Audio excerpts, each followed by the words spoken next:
You see that thing? When them gun, anybody will have it feel like they're more powerful, you know. Yeah? You know, a man lick a man car back on a Constant Spring Road only, so lick the man car back, you know. Because you know them say when time you lick a man from him car back and you wrong, because you shouldn't be so near to him, that's when even if him draw sudden breaks. You're not supposed to lick him. You're supposed to be at distance, not to lick him. Well, a man lick a man down there, and a man come out of him car with him gun in him hand and box the brother who drive the car in front of him.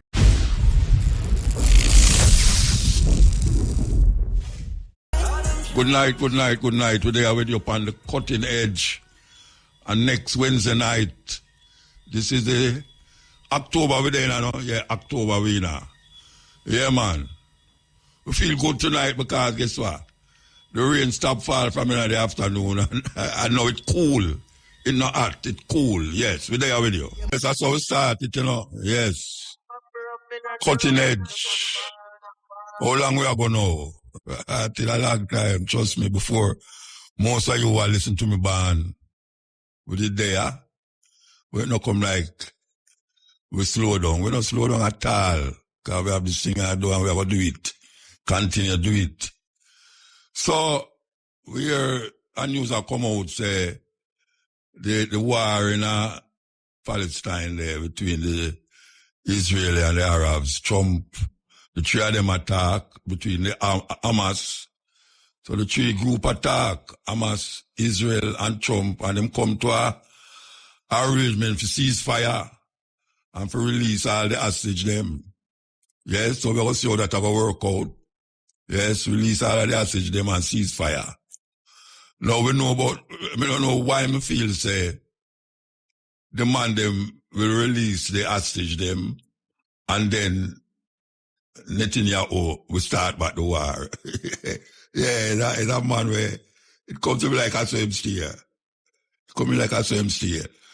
But Africa must be on them own. Because in South Sudan, a bigger genocide are going. I will not compare genocide, but because South Sudan have the weight all for release the atrocities we are doing over there, like we are in Israel. Israel is a more modern, up-to-date place where the news will go out there fast and quicker. You know, so you will see it by television more. Especially when you look on one of them CNN, MSNBC channel there. But South Sudan, one of the people them remember that South Sudan, some terrible things are going on down there. Terrible things. And we must not go on like say, we are exempt from certain things. Because you so near come to here now, IT. Yes. IT is one of the places them now where them still have them hype on it because of mineral resources and other things on there. And the Asian them have to go through all them things there. For years, America and France depend them. And now we hear says peer drug lord and peer criminal down there. And them are trying to get rid of them. Yes. We'll take a break and come forward. Break that. Tell you, I wish I did come here now. I remember no holiday in October. Anyway. 14 minutes to 11. 14 minutes, see there, I make a mistake already. 14 minutes to 11. Okay, so before I forget, because the other thing I go here now, I'm going to forget a whole heap of things. Before I forget this, Alan Skill Cole, Thanksgiving celebration. So, listen good if you're interested. Listen. Thursday, which is tomorrow, October the 9th, 5 p.m., House of Dread. Everybody know House of Dread, eh? Well, if you don't know, 3 Dinner Road. Right, a country farmhouse, behind country farmhouse. That is, obviously, is Skill Cole, I go there, trust me, I go there. Thursday, October the 9th, 5 p.m., House of Dread, 3 Dinner Road. Friday, October the 10th, 6 p.m. to midnight, the 12th tribe of Israel headquarters, 81 to 83 Hope Road. So that's Friday, October the 10th, 6 p.m. to midnight. 12th tribe of Israel, 81 to 83 Hope Road. Saturday, why Skilko was supposed to tired when him go all of this. Saturday, October the 11th, 8 a.m., Earthsleeve Perry's funeral home, which relates to, I don't want to tell you which part and which part I'm going to go in at that same time there. Saturday, October the 11th. One, I'm going to go there, Cayman's Park. You remember there, Cayman's Park. You know, he's a man with love racers. Yeah, him love racers. 12 tribe of Israel HQ, 5 minutes I'm going to go there. So it's a drive past thing. House of Dread again, them not going there long. Santos Football Club, 14 Diner Road. And then the National Indoor Center. Well, Alan, you're supposed to be tired when you're done all of this, man. So we want to repeat that again. Saturday, October the 11th, 8 a.m., Earthsleeve Perry's funeral home. And them is a relay them have now. Cayman's Park, 12 Tribe of Israel HQ, House of Dread, Santos Football Club, 14 Dinero Drive, and National Indoor Center, which up there now, they're going to have a big concert.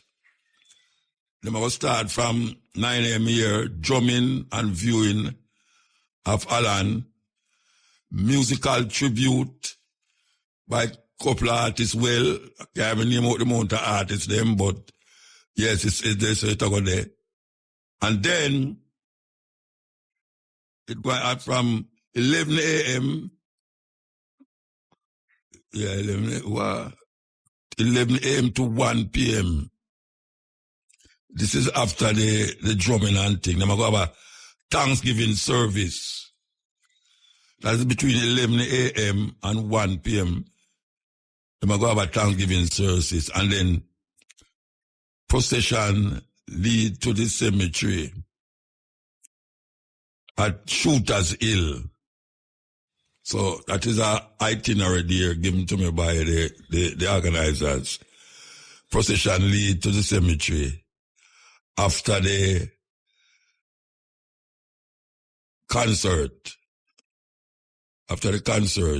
it leads to the cemetery. That's the National Indoor Center.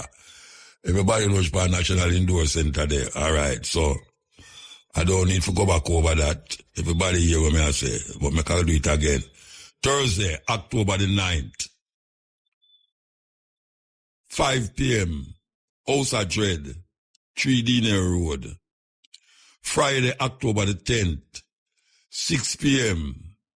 to midnight, 12 Tribe of Israel, 81, 83 Hope Road. Saturday, October the 11th, 8 a.m., the Earthsleeve Perry's funeral home. And then you're going to go Cayman's Park, 12 Tribe of Israel HQ, House of Dread, Santos Football Club, National Indoor Center. And then I'm going to have drumming, viewing, and then the musical tribute. And then at 11 a.m. to 1 p.m., Thanksgiving service. And then the procession go to the cemetery that is in Shooter's Hill. That is where it's going to happen. Okay, so we do that, we get that up. We know, say, we never want to forget it, or else I would be in serious problem with someone. Someone's had a serious problem because I treat somebody call me and tell me, say, remember to do it. Treat somebody call me and say, Muta, remember to do it, you know. How can I forget? Cherry, no, I can't forget Cherry, man. I mean, I tell you, say, the amount of things that them happen, man, do they know? Trust me, man, you're going to see a miracle happen out there. Serious thing.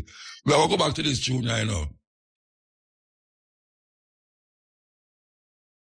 Tell the youth someone can go on. It's a serious thing because, you know, people say, you're not really black, you know.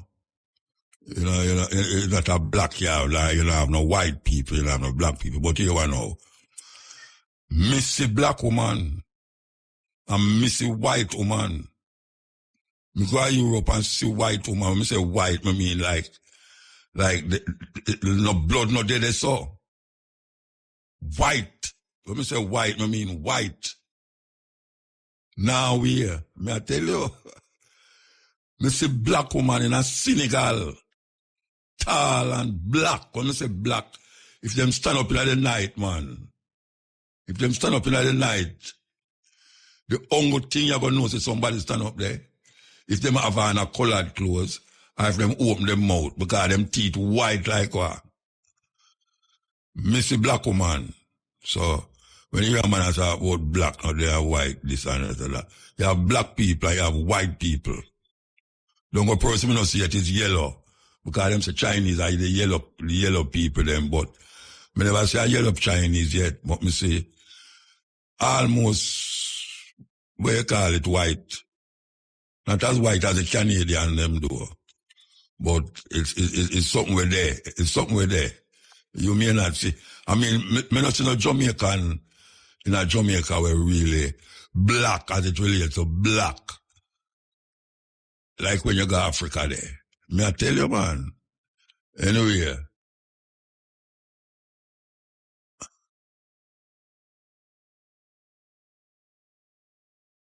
Empires and rich civilizations. Before Africa was carved apart by foreign hands, it was a continent of kingdoms, trade routes, empires, and rich civilizations. But in the late 19th century, a storm was brewing in Europe, one that would forever alter Africa's destiny. This is the untold story of how an entire continent was stolen. Not with bombs or battles, but with pens, lies, and a conference table. This is the Scramble for Africa, the Berlin Conference, a theft in silence.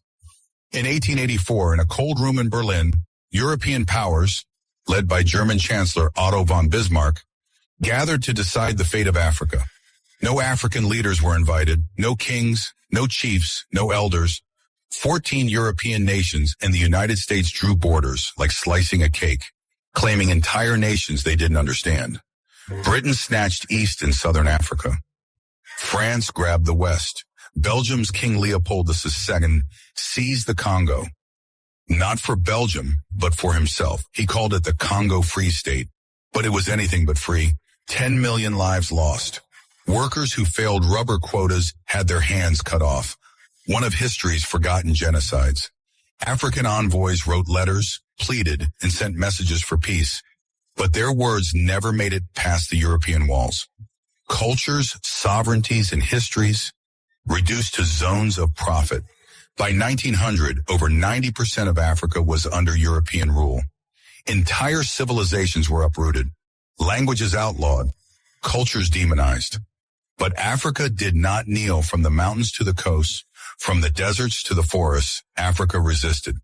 In Ethiopia, Emperor Menelik II read their twisted treaties, trained his army, and crushed the Italians at the Battle of Adwa in 1896, a victory that stunned Europe. In West Africa, Samorai Touré built an empire through trade and tactics, resisting French invasion for 16 years. In Nigeria, Queen Amina had long defended Azau, and in 1900, Ya Asantewa, Queen Mother of the Ashanti, declared, "If the men will not fight, I will." Sheikh Zulu had already revolutionized warfare, his strategies inspiring resistance generations later. In Zimbabwe, the Shona and Ndebele fought. In Algeria, Abdelkader launched years of guerrilla war. And in Angola, Queen Nzinga outwitted the Portuguese with diplomacy and defiance. Resistance lived not just on the battlefield, but in poems, songs, stories, schools, and whispered traditions passed in secret. They tried to erase us, but we remembered.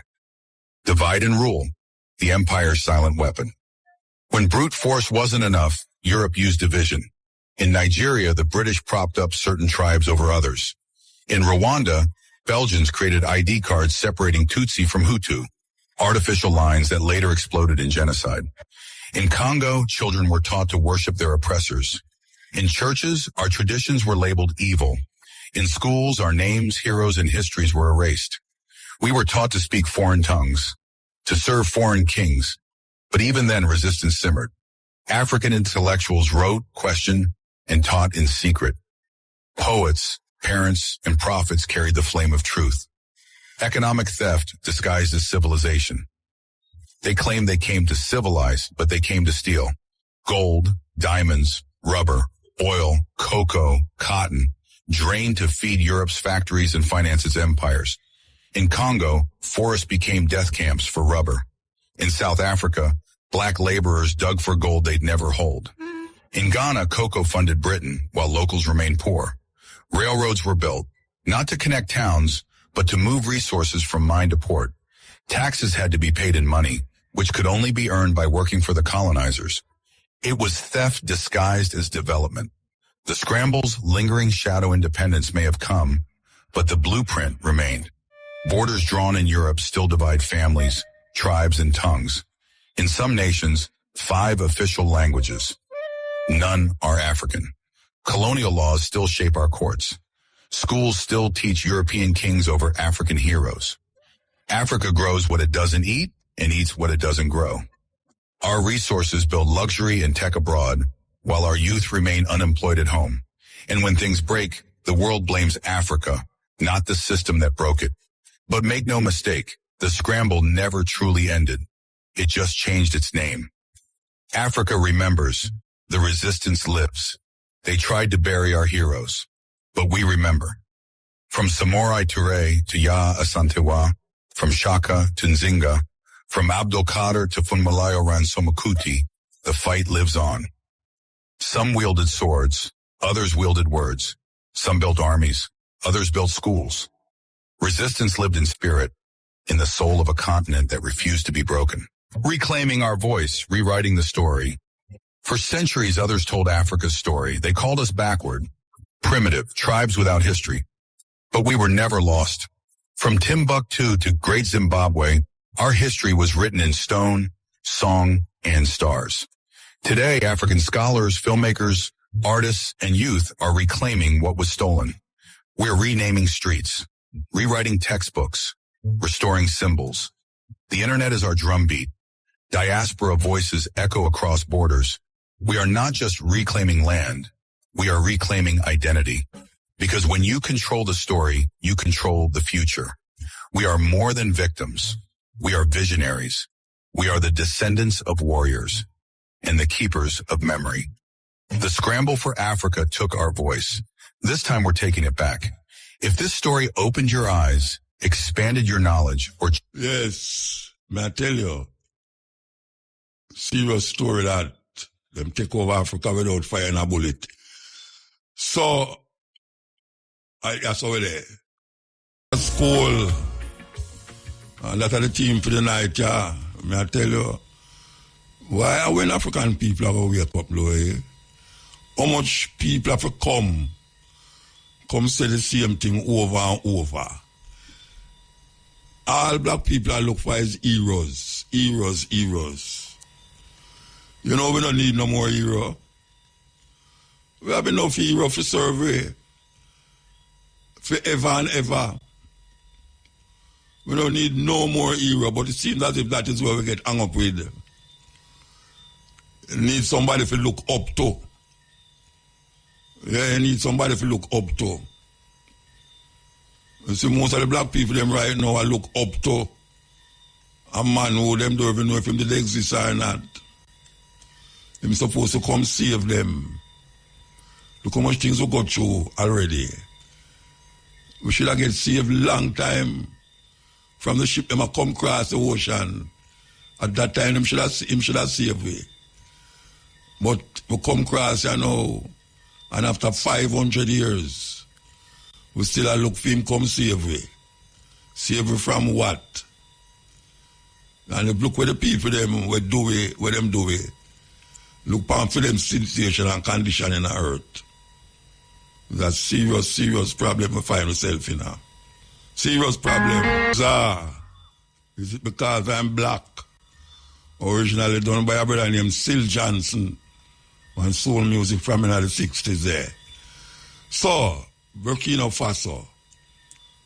Them not catch some European guys down there and do some spy work. Yeah. About 4 of them, I think 4 of them. Them capture them go unravel. Where them really come to them, the command of the guys have, as usual, a help. Yes, a help do this and a help do that. And them go find out, say, some spy I work for the European them.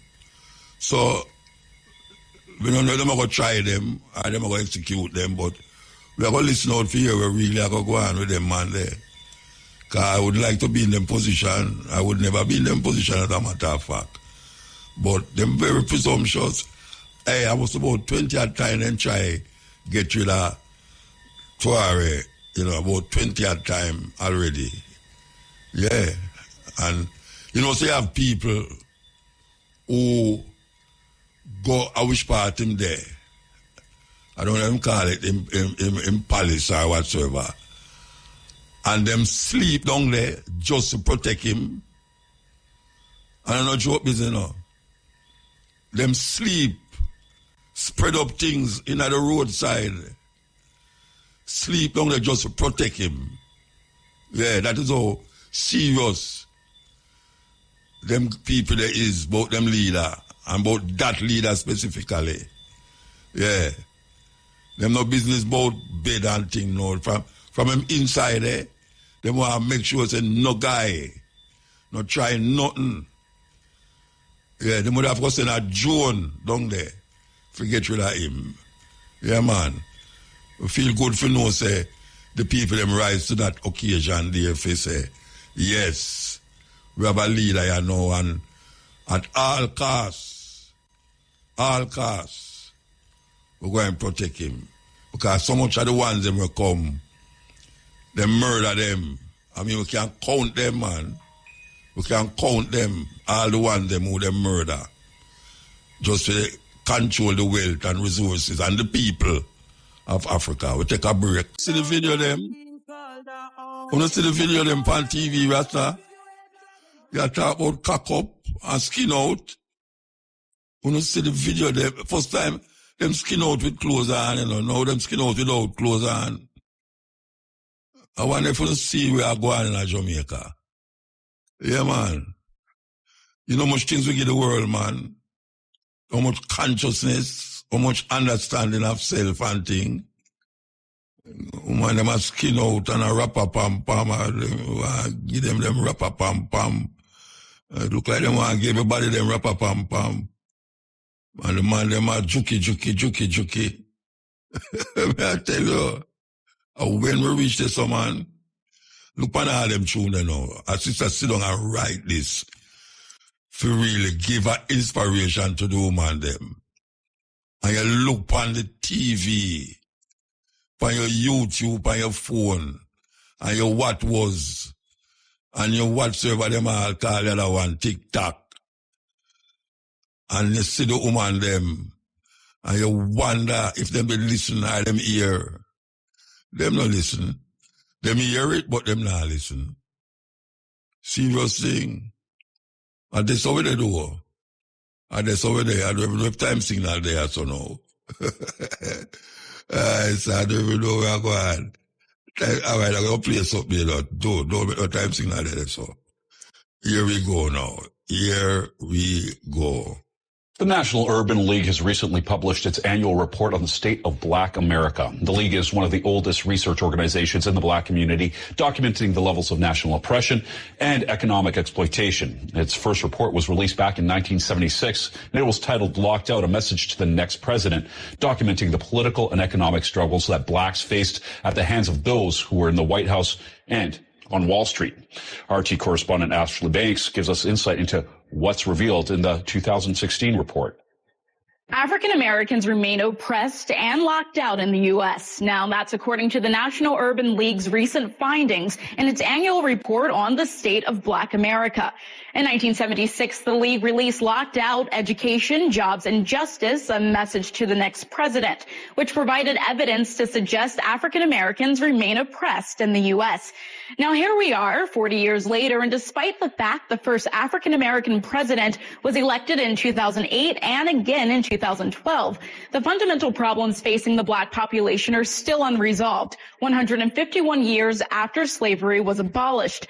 The League says overall, African Americans do not have full equality, but only 72% of what whites possess. According to the report, there hasn't been much progress towards economic equality. The Black unemployment rate is still twice the rate for whites. Compared to 40 years ago, the income gap has remained unchanged, resting at 60%, and the home ownership rate gap has grown 6%, now standing at 59%. Now, on the other hand, there has been slow progress in reducing the Black poverty rate. According to the most recent estimates, the Black poverty rate is now 2.4% lower than in 1976. And the League also stated over 1/4 of the African American population remains poverty-stricken.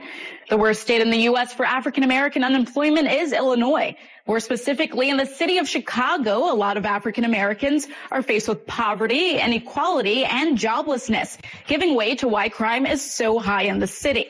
The Economic Policy Institute conducted a study during the first quarter of 2016. The unemployment rate among blacks living in Illinois was 14.1%. Now that's up from 13.1% during the fourth quarter of 2015. Which was the nation's worst African American unemployment rate. The League's report also provides data that takes a critical look at the lack of progress made during 2 terms of the Obama administration. In 2008 and 2012, African Americans voted overwhelmingly for President Obama, securing his 2 terms in office. The League suggests no matter who is elected to the White House and Congress for 2017, the oppression and exploitation will not go away. In Washington, Ashley Banks, RT. All of this is racism. But the new racism is to make it look like there is no racism. The new racism is to make it look like there is no racism. That's why Obama was made president. He said he was fighting for a change we can believe in. And that's exactly what you got. Michael Brown, a change you can believe in. Trayvon Martin, a change you can believe in. Worst unemployment rate for black folk in over 30 years, a change you can believe in. Highest dropout rate since the first Bush, a change you can believe in. Because you don't understand white supremacy. You thought voting for Obama meant a change in the American power structure's relationship with the black community. Are you crazy?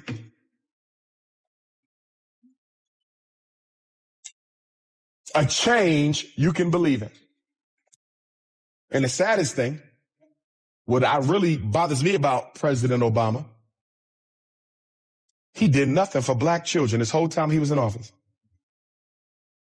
LGBTQ gave them landmark registration laws. Gay folk got more progress in 5 years under Obama than black folk got in 500.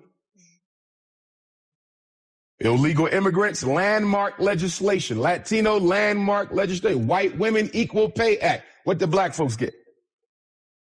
Nothing. Just what you deserve. Nothing. Because you don't fall in love with politicians. Big mistake we made. I called it 8 years ago. When Obama get out of office, we're going to be worse off than when he went in because you fallen in love with a politician. That's ignorance. I hope we learned our lesson. You don't fall in love with elected officials. You come to agreements with elected officials, with money and voting power. That's what you do. You use them like they use you. But black folks, politically ignorant as we are, turned it into a religious thing. Voting for Obama became a religious movement. Pastors all across America talking about, yeah, God predicted this. God sent Obama. In the mosque, God sent Obama. I'm tired of it, quite honestly, because we keep letting white folk outthink us. We just keep on letting. They're going to do it again. They say you Al Sharpton and Jesse Jackson. You go floating again.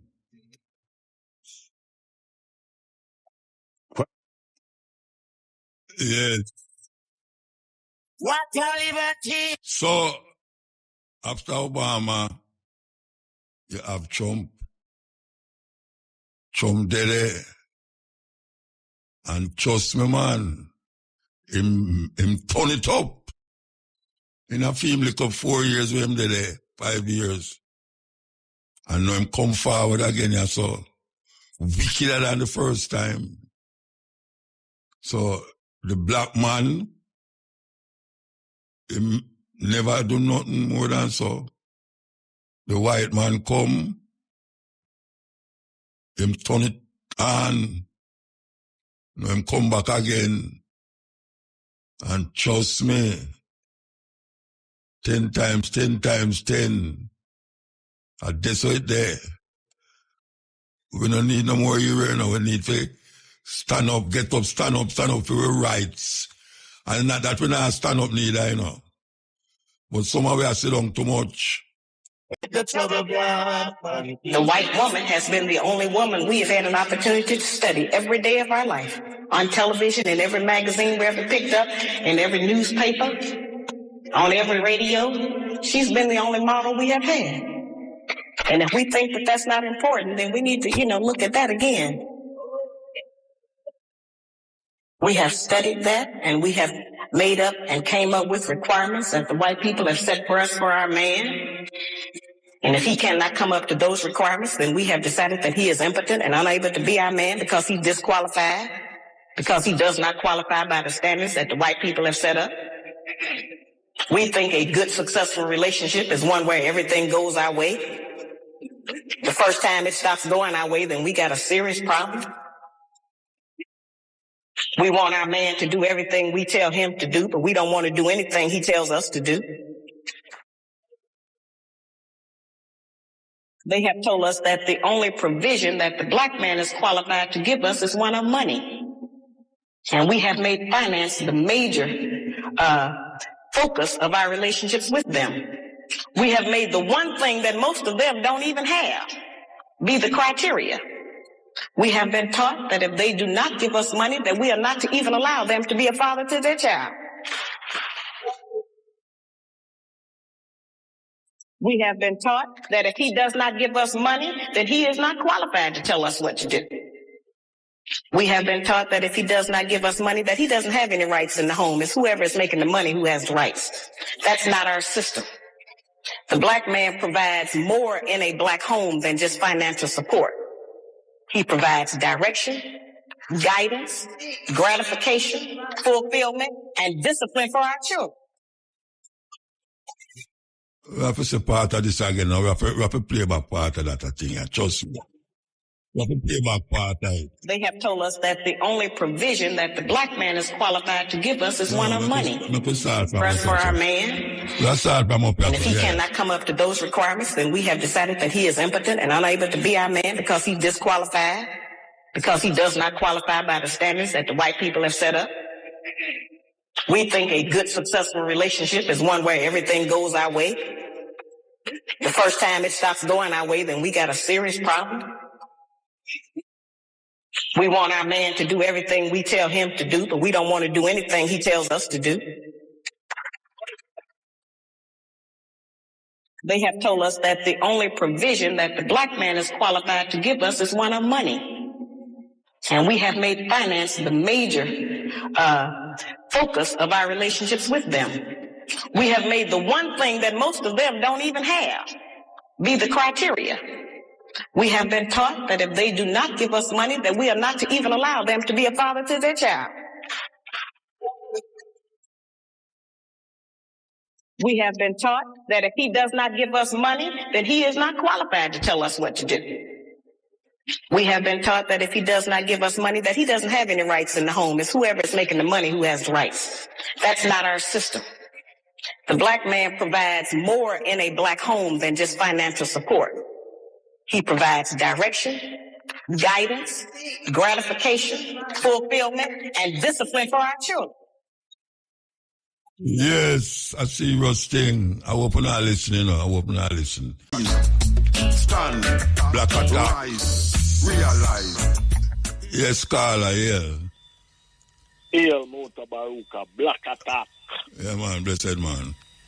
Blessed love. I want a quick thing. I want to say, I want the media house them in Jamaica. I mean, like IRFM, don't sell out to people. They come with money. I want to buy out all of the station. Then let's say the people will buy TikTok, and them I look for, and then buy CNN, and them I look for buy CNN, and then buy CBS. There's an Israel lobby them the people will buy them media there, you know. Them share the people must see too much things we are going on Gaza and TikTok. The Prime Minister of Israel come out from said that, you know. Him said that, you know. Said him have got control of going on X cars. Elon Musk is a friend. I don't know if you see that clip in there when him have said that. You know? So you know, says a media is a control, information control. Them depend. You know, so I want like IRFM and people like you and Carbon will say, we must always stand firm upon the message. I don't think the Prime Minister understands in history, you know, and understands Israel itself, they give South Africa nuclear weapon went there and then they'd have the apartheid regime in there, you know, and then thing there. And Bob Marley do a tune where say until the philosophy, and Marcus gave words, but war. I listen words. Yeah.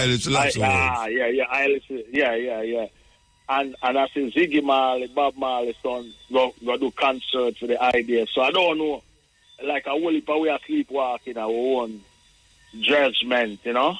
Yeah, so that's my talk for the night. So big up yourself and big up the whole East Kingston, you know. All right, sir. Yeah, man. Can't let go. One love and youth them keep the unity, you know, because we need some love amongst one another, because we can't kill off one another for them, you know. We need more people. All right. Big up yourself, Mutabaruka. Blessed man. Yeah. Yes, Muta. Blessed man. Yeah, man.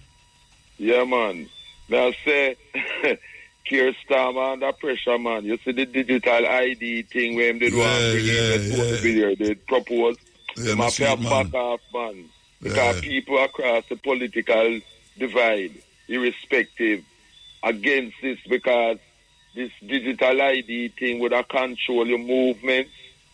The Home Secretary would be able to stop you from spending your money, travel, and all kind of thing. Totalitarian dictatorship thing, man. People, you know, have been informed about the implications of what it would mean. Total surveillance and control. Slavery business, in other words, you know. So, you must have back off, man, you know. And this is why people have to be informed about what is really, really going on. Because a lot of these politicians, when them come with things, them don't give the real end result of what them want. Them make the people know say you talk about the Prime Minister of England. Yes, the Prime Minister of England. I want to know the name. Them don't know the name, you know. Starmer. Yes, Keir Starmer, KEIRSTARMER. And it's the same way that I and others oppose when Andrew Woods wanted to come with the equivalent called NIDS, NIDS. It's the same type of thing. And where your personal information would be given and sold to private companies who would have access to your most personal details and things. And we know that all of these computer systems can be hacked. They're not foolproof, as you and I know. So all kind of people would hack in and get people most personal information to use to negative reasons and that type of thing, you know. And check this Muta. You know, so there's no way in which Keir Starmer or Tony Blair would have looked on Charles III now, or his mother, and talk about, say, them have to go have national ID thing. Me, you know, say that is only meant for the vast majority of people, you know. The people, not the people. Yes, exactly. Not for him and them. A dictatorship thing. So we just have to be vigilant because the price of freedom is eternal vigilance.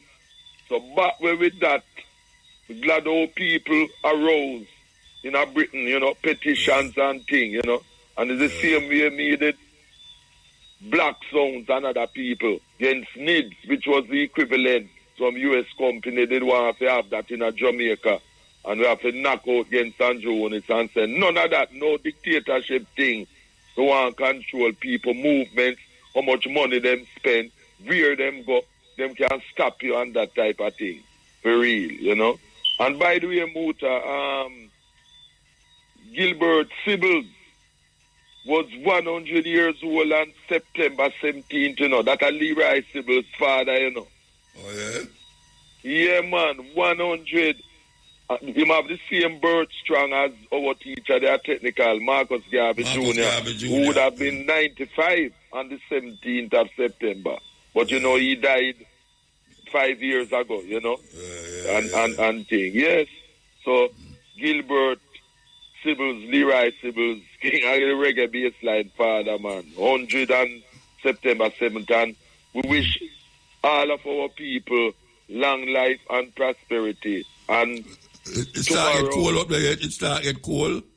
Yeah, it start get a bit cold. Not that cold, but the signs start come on. So a few people start using central heating. You know what I mean? Not all the while, but start using central heating a bit, including myself too, And me have to big up my father, my grandfather, because I always remember Theme Earth Strong, which was the 10th of October, and born in 1870 in a content, Manchester, Jamaica. I always have to remember my grandfather, my love. And you see, Alan Skillcool, my brethren, Theme funeral is going to be Saturday the 11th. No, we get the whole itinerary a while ago. I go yes, also 12 tribe. 12 but tribe I don't want to live streaming thing. I get the itinerary from last week, but I don't see no live streaming details, Yeah, them are going to have that, man. Them are going to have it. Yes, them are especially at the concert, the sports center. Them are going to have it. Yeah. Because I am going to make a video for WhatsApp, to do my tribute for Alan, as my school virgin from Campion College, with Sidney Williams and Carlton Hines and Tetrack and thing, for real. And put that out. And you know that the 11th, Saturday the 11th, is also the anniversary of the Morant BA Rebellion, Paul Bogle in 1865, Yes, 1865, the same day.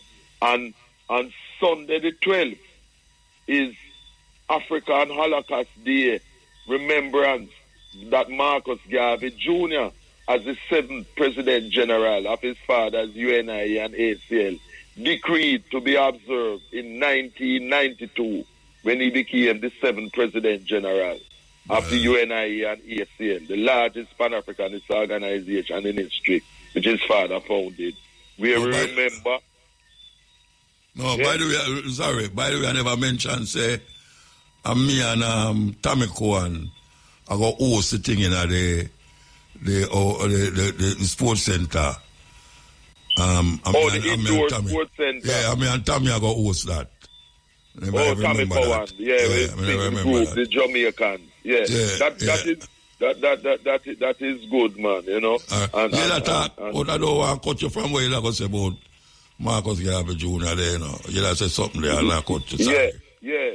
That in 1992, when he became the 7th President General of his father's UNI and ACL, decreed that every 12th of October must be commemorated as African Holocaust Day, because that was the date in 1492 when the murderer boy Christopher Columbus from Genoa, Italy. Yes. Yeah, hold on. We're there with you. Yeah, man. Yes, Muta. You have 5 minutes here. Yeah, man. So Marcus Garvey Jr. said not only must we remember every 12th of October as African Holocaust Day to remember our ancestors, but we must acquire military and economic power as Africans to force the European countries and the Arab countries, European Christian countries and the Arab Muslim countries, to pay reparations to us, because we, as the descendants of our African ancestors, are here to collect on their behalf, because their people who got 20 million at the time, which was 40% of the British annual government budget, their descendants benefited from what their wicked ancestors do to our people. So we, you and I, Muta and other Africans, we are here to collect on behalf of our African ancestors. I hear a man, I see a man in England there, I don't remember. Oh gosh, man, I can't find the article where he might demand how much trillion pounds for the black people in England. You hear about it? Yes, I have heard of it. Well, it's certainly running to trillions, of course. Yeah, well, but I just England they talk about, you know, the whole thing in England they talk about. The blacks in England. But with our thing, that's true. You know what I mean? But you remember Marcus Garvey Jr. did work out and calculate. He did work it out, And not at simple interest, but at compound interest, which is more. Remember, man, compound interest. Plus compound interest, you know, and things. So we have to do that, you know. And Muta, you know, I'm telling you, I'm missing Alan Skillcool, Jamaica greatest footballer, so much. And I am glad that you will be one of the persons who will be dealing with the artists in the national indoor arena. And remember that Alan was also a record producer himself too, in his own right, you know what I mean? And things, you know. And I have to remember myself, of course, who went to Campion College with Alan, Gary Williams from Woodford Park, Purty, Carlton Hines to the group Tetrack, and Undale Sidney Williams from Swallowfield. All of us were at Campion College at the same time in the 60s. But of course, people who go Campion know me, including Alan, as Pele, because Pele was my name, you know, due to football team. You know. Yeah, man. Yeah. Everybody will hear call me Pele, them know me from Campion College. You make Alan come play football better than you, man. Well, not wrong, because we don't concentrate on, after a while, the academic thing more than the thing, you know what I mean? I saw it go. I saw it go, man. Alan, man, you know, for real, you know, for bridges. So anyone who calls me Pele know me from Campion College. Yeah, man. So Cherry next name, Cherry. You get that off my father, because them call him father Cherry Cole. Yeah, man, his father used to work at the government office, printing office at Duke Street, you know. Nice man. Man, we're talking mine and no ramp, you know. You know. Yes, the real. All right, we have to go now. We have to go. All right, so Muta, keep on with the good work. Yeah, we are going to every time. Blessed love. Irie. Precious Princess Black. Yes, El. Morning, Muta. Morning, sir. Quickly, this is something on YouTube where they must say all the African country, let's say all the black country were colonized by these white boys. Them still have to pay them money from the taxpayers, from the people who collect tax from Africa to them. Which why you say that? On YouTube. Okay. You know, it's true it is, but I can't believe certain things are going on in modern time now where black people are supposed to be wide open. I was just still, most of us are still under the rock. Yeah, well, you have to get more than one source to tell you that still, because I don't know, I'm not country where I pay, black country I pay reparation to England right now. So. England and France. Yeah, you have to go get. And what I know is that them just hold on upon some man in a Burkina Faso for plan something against Toure. I'm not surprised. That is a news out there and it's a legitimate news. No surprise, Muta, because anybody way stand up for open black people, them always try to eliminate them and we just tell it. So the question more of that. Obviously, we know so France and England, they Bennett and America. We can't send people for get rid of them president. So why is it that everybody send people and get rid of we? No, why send them go away? In America, for get rid of them and Europe? Why you want to do that? But when them send people to get rid of we, Muta. We believe in Muta. We believe that. All right? And I know. I don't want them way. But close eyes and read Bible, you know. And leave things to the Lord. I not close eyes and read Bible, but you want some African country send assassins in other countries to go kill people? No, it's a war in a Muta. No, but it's a war in a... Because if that guy leave him, you know what attempt make off him. So I'm to the past president, we stand up the Pangada for the past president. We know the same thing we are going on in Israel. Sending them on the call to get you the people stand up for them right down there. The same thing I going with black people, Muta. So you want to we should have started doing it too? Eh? You want to we should have started the same thing? Yes. Okay. Yes, Muta. I'm going to make no apology about that, Muta. I believe, so look here, human being are here. Now, white people are more than me. So what good for the white people, good for me. Why is it that them alone must live in our riches and them road must pay with gold and we are living in a squalor? Same thing with these pirates we have down here, Muta. I'm going to want to divert. Me personally believe in that. Because if you can come in my country in Africa, come exploit it and take a resource, I want to reach out this good road and good this and we have to buy things so we still are living in a scholar with fly and mosquito power. I don't see that I go on in Europe. I don't see that I go on in France. You don't see that go on in Europe? I wouldn't put that go on in Europe, man. Probably since you want to go a certain part of Europe. You want to go to Germany and then places say people are sleeping on the street. Don't you, Muta, don't you. But when I try to say, Muta, look here, me believe. So if you can't say, you know, much attempt they make after the youth undercover, I'll give him colon to poison the youth, so I don't allow the youth. Eh? So you say no, we should send something over there for poison them?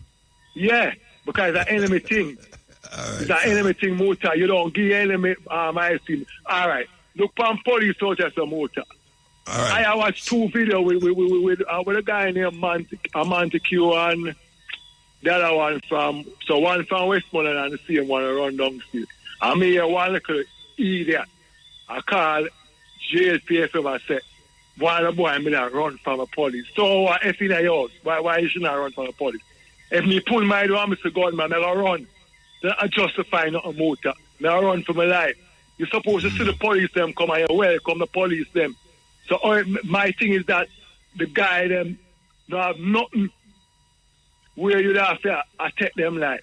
One of the youth from Westmoreland, 3 police go upstairs and then the unreached Motor. And he asked the man, pull out a jar and take out a gun. Oh, you sit in the jar.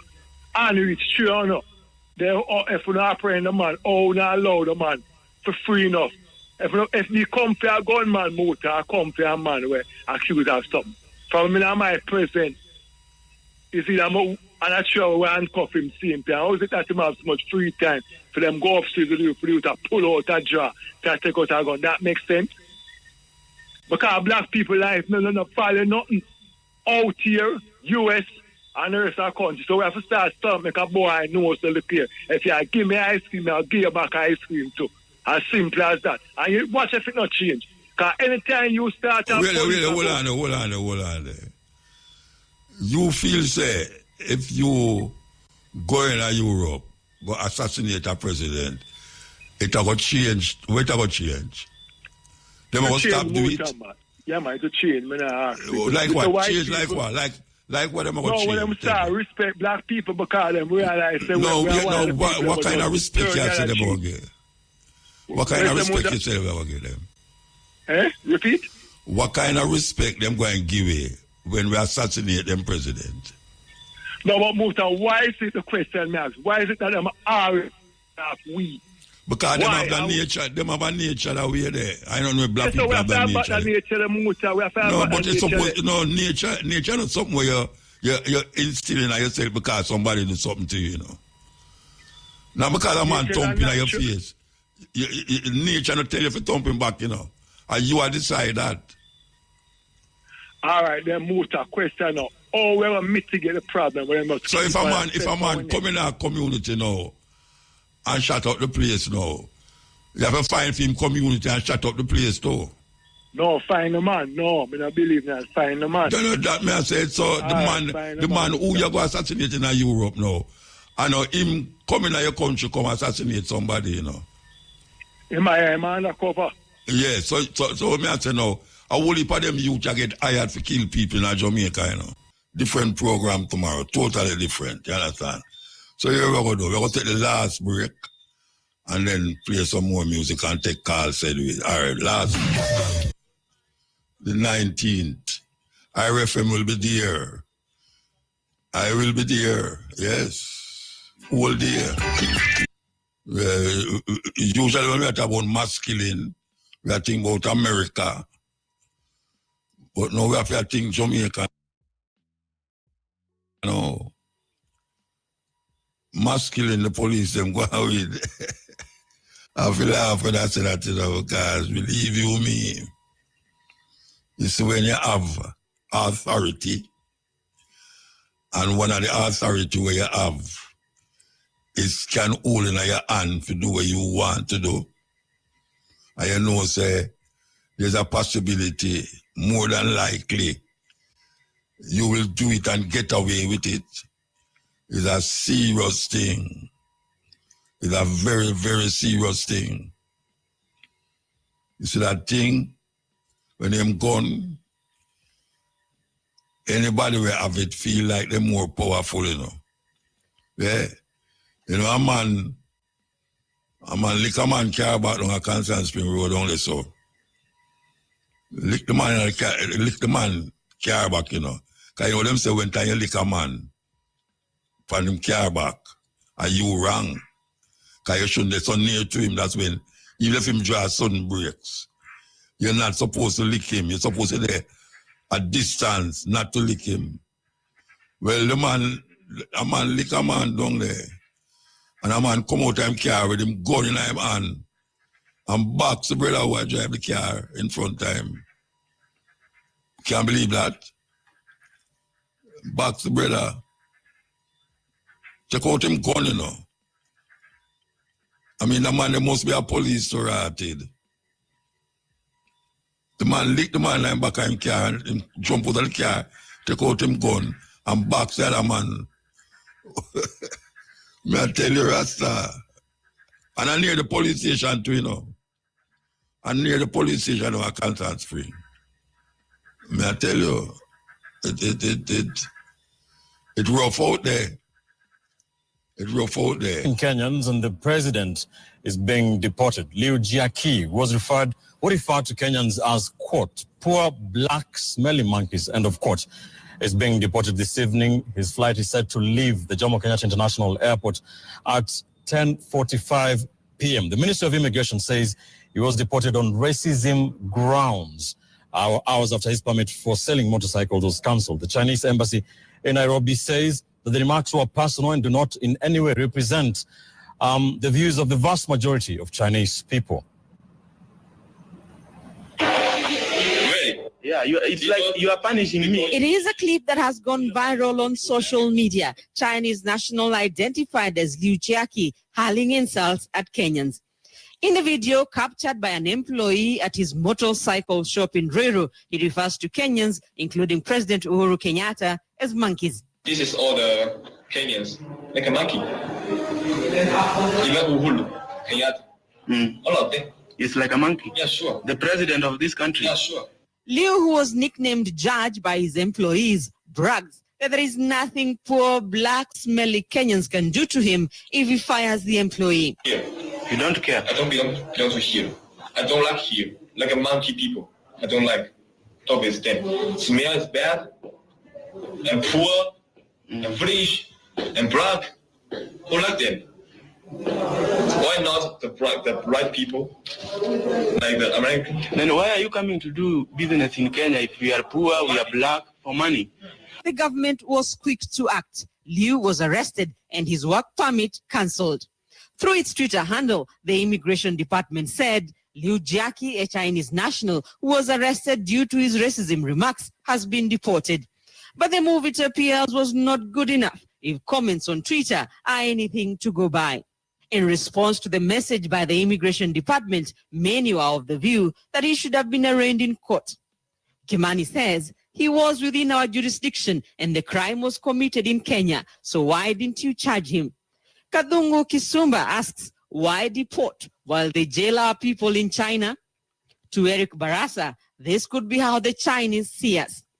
Liu has been working in the country for the past 8 months with 7 other Chinese nationals who were given a permit to sell motorcycles for Sonling Company that has employed 12 Kenyans.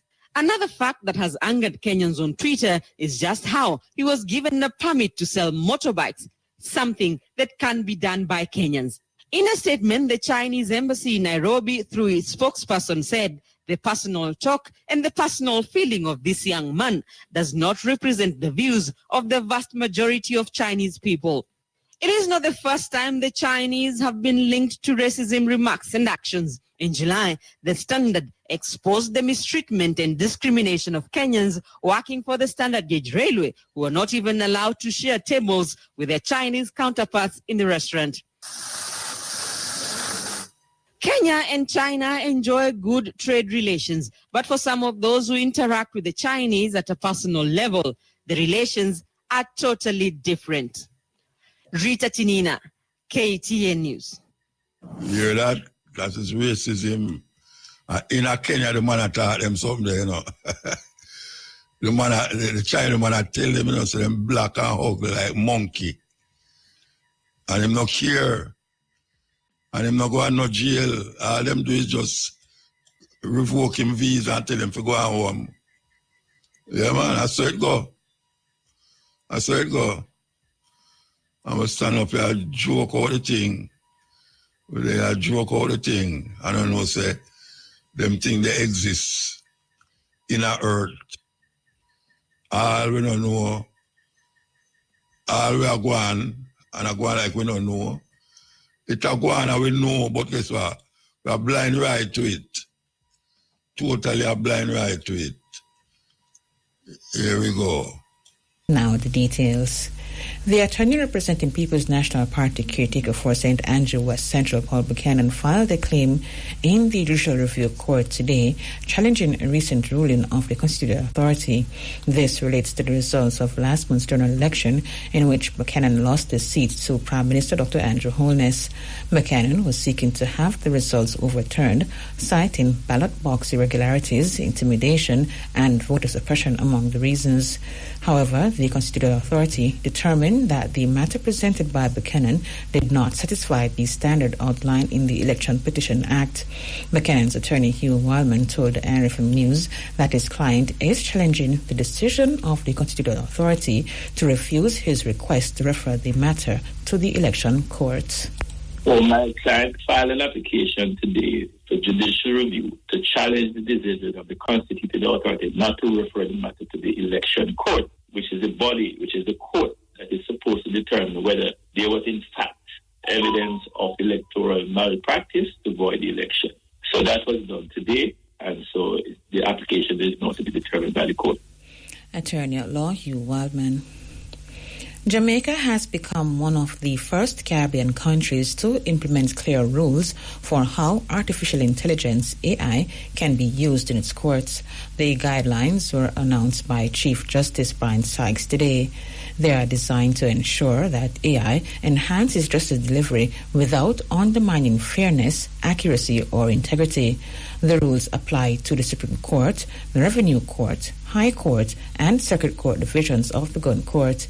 Acknowledging that there is a growing use of AI in the preparation of legal documents, the Chief Justice called for this to be responsible, secure, and transparent to ensure that the integrity of the judicial process is maintained.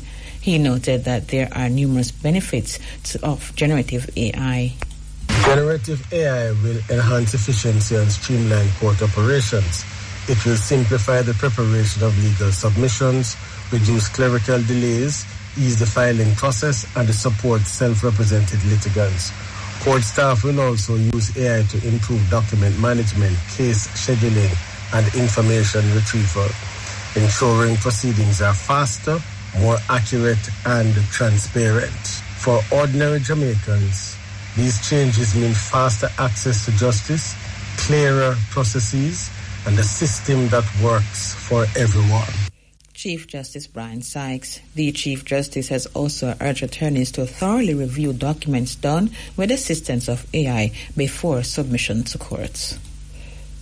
3 divisional councillors have been cited for breaches of the Integrity Commission Act due to failure to file their statutory declarations on time and pay the related fine. They are Keisha Lewis, Roger Curlew, and Ron Hall. Lewis is the councillor for the Lauriston Division, and Curlew is the councillor for the Mount Industry Division, both in the St. Catherine Municipal Corporation. They represent the People's National Party, while Hall represents the Jamaica Labour Party and is the councillor for the Red Hills Division in the Kingston and St. Andrew Municipal Corporation. In a report tabled in Parliament yesterday, the Commission pointed out that Lewis and Curlew failed to file 3 statutory declarations for the periods ending December 31, 2019, December 31, 2020, and December 31, 2022. Hall failed to file for only one period, December 31, 2019. The Commission's Director of Corruption Prosecution reviewed the matter and recommended that the 3 councillors be charged for breaching the IC Act. Meantime, People's National Party councillor for the Lauriston Division in St. Catherine has sought to clarify matters related to the filing of her statutory declaration. Ms. Lewis is one of 3 councillors cited by the Integrity Commission for failing to file declarations. In a statement, Ms. Lewis said though her statutory declarations were not filed on time, they were subsequently filed and certified within the time frame given to her by the Commission. Ms. Lewis noted that while a penalty was fixed due to initial delay, she believed that filing within the time frame specified by the Commission's officer would have resolved the matter without adverse action, including the penalty. She added that she did not receive any further communication from the Commission regarding the penalty, which contributed to the current situation. Ms. Lewis said she is addressing the matter to bring it to a close. The first sitting of the Lower House yesterday started the new parliamentary term with contention and cross-aisle banter as both sides argued over the formation and chairmanship of committees. Shortly after Leader of Government Business Floyd Green named the new committee members and chairpersons, the opposition rose to object to the committees being chaired by ministers or state ministers. Opposition leader Mark Golding reiterated the call for the committees to be chaired by opposition members of parliament in keeping with a convention long established under former Prime Minister Bruce Golding. He sought to justify his claim by citing the stipulations of the standing orders. These sessional select committees should not include among their membership ministers or parliamentary secretaries. It is a fundamental standing order which supports good governance in our democracy. This is not about quibbling whether a question is in fact a statement or you're speaking a bit too long and the sort of things that often engage the speaker at any given point in time in the cut and thrust of parliamentary proceedings. This is about the separation of powers, about accountability in governance, and about how Parliament should have appropriate checks and balances for executive excess. And that is why these sessional committees, which are review and oversight committees, are supposed to be established without the presence of persons from the executive thereon.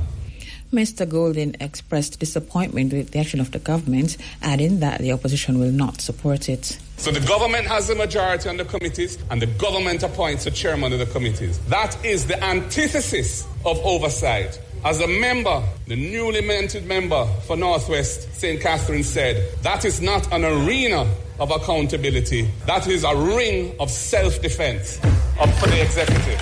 So it was a strong sense of disappointment that I speak in this debate on this motion. I am extremely alarmed and disappointed that the government is proceeding down this undemocratic path in violation of the standing orders. I urge them to reconsider this, as we will not support this motion.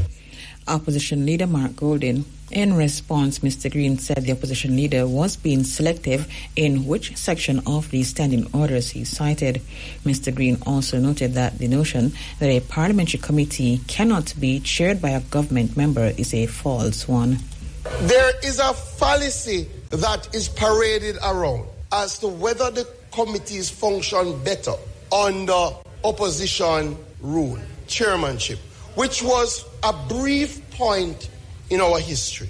And when I looked at the functioning of the committees in relation to how many times they met, it is very hard to discern the difference between when the opposition was in charge of the committees and when the government was in charge of the committees. There are schemes that are outlined in the standing order. The standing order has some committees that it indicates who the chairmanship is. By convention, we have always allowed the opposition to chair the Public Accounts Committee and the PAAC, and that has not changed. Committees like the Production, the Human Resources, the Economy and Production Committee, the Infrastructure Committee are established to ensure that the policy direction of the government is being implemented through its ministries and agencies. Leader of Government Business in the Lower House, Floyd Green. The Green Paper on the National Policy for Culture, Entertainment and the Creative Economy was tabled in Parliament yesterday. Portfolio Minister Olivia Grange presented the 10-year plan with promises to unlock the full potential of the creative sector through human and economic development. This Green Paper forward-looking approach places a premium on a just and cohesive society, equity and inclusivity, empowered communities, preservation of our rich heritage, respect for cultural diversity and cultural expressions. The instrument embraces and promotes innovation, as well as the leveraging of frontier technologies that power our creative economy within an ethical framework, and likewise focuses on sustainability and resilience for culture, entertainment, and the creative economy. Ms. Grange underscored that the creative economy is a significant contributor to the gross domestic product, accounting for 5%. Jamaica's creative economy is already a significant contributor to national development, generating over 5% of GDP and supporting nearly 3% of employment. This performance places entertainment, culture, and the creative industries alongside tourism, construction, agriculture, and other vital pillars of our economy. The minister also outlined major plans for the establishment of an institute for cultural practitioners, entertainers, and creatives.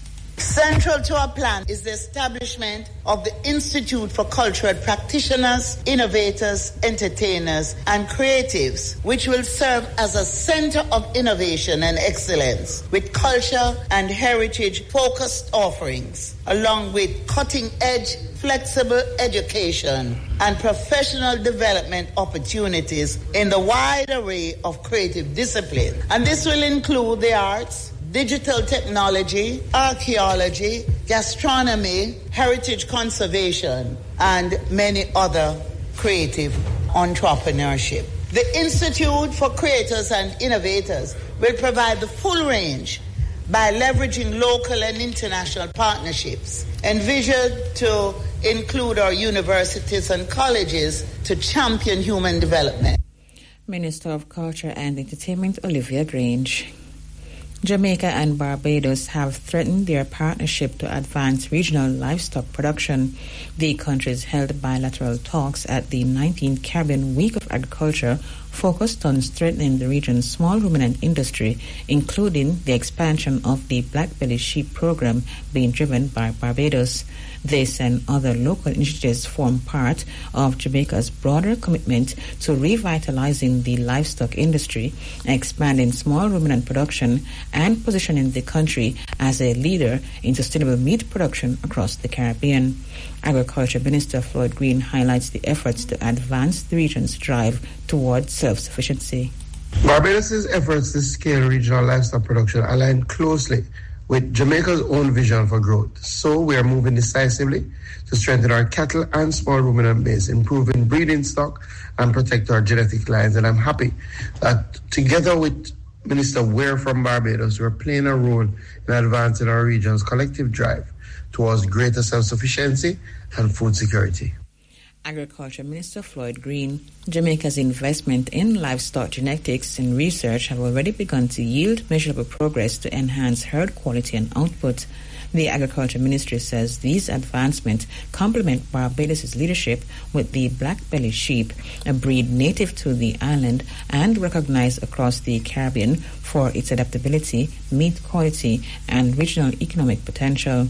The alignment of both countries' efforts signaled a coordinated regional push to modernize livestock production and create greater value within the agro-food system.